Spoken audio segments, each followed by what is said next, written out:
大家好，早晨、午安或者晚安，無論你哋響世界邊度，我有啲嘢想同大家講。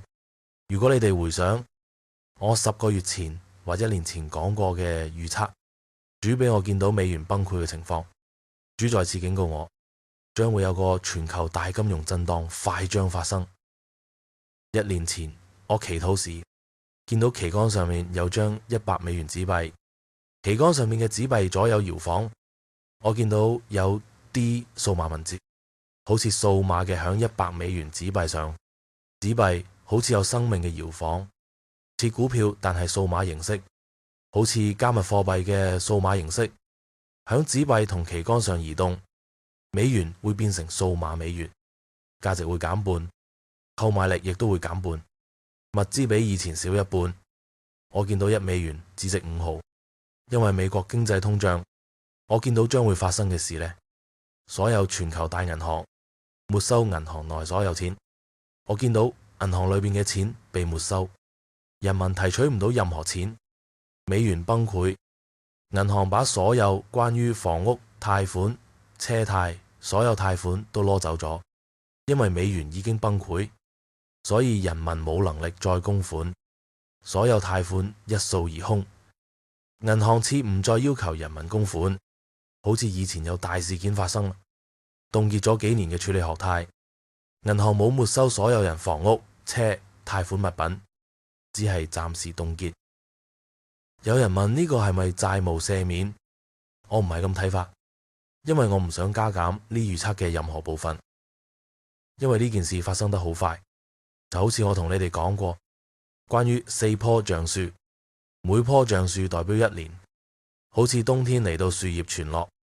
我見到着住靚個衫嘅人，突然街上好多人排隊買物資雜貨，佢哋排隊1英里長，繞住大樓沿街排隊，但貨架上呢有蜘蛛網，代表係一段長時間店內唔會有物資雜貨。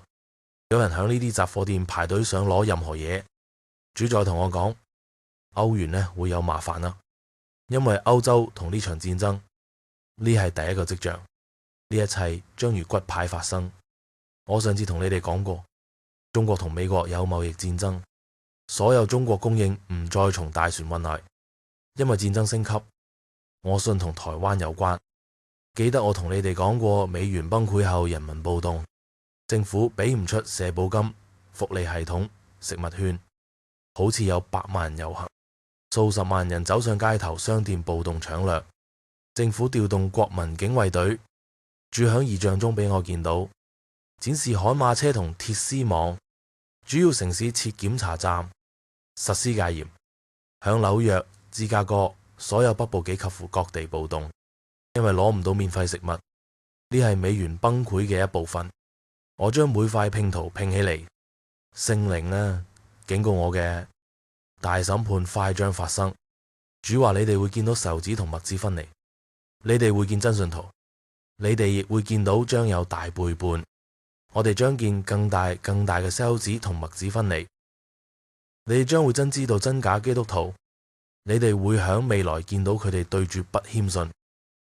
另一件事警告我，大震動快將發生，2025年呢會係黑暗年。因為我見到 Joe Biden 嘅大巴，佢哋試圖阻止同埋拖延選後發表嘅拖延無可避免嘅事，因為美元弱化及通脹係故意製造嘅混亂，為引入新數碼平台及新數碼網絡貨幣，因為佢哋想控制全球貨幣系統，因為呢帶嚟的基督印記，美元係世界經濟100年嘅屏障，所以美元標準呢個將要結束。我哋將見數碼貨幣同加密貨幣，我真信我哋好快會見呢嘢嘅系統出現。如果你哋以戒了政策而不求神助，各位耶穌快返嚟啦！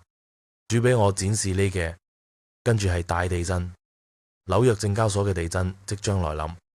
如我講非財務建議，主冇展示我黃金嘅事，黃金白銀嘅事，唔係叫你哋投資，你哋自己祈禱。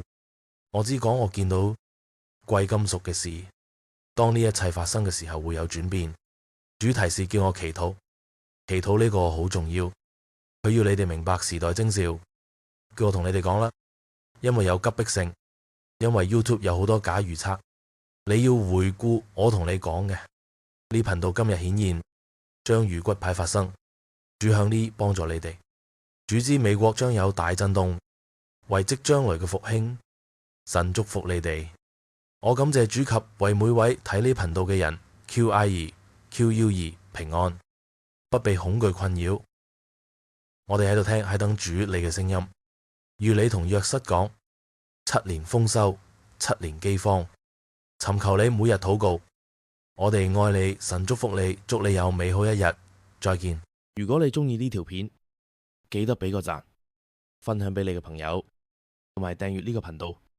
多謝大家支持。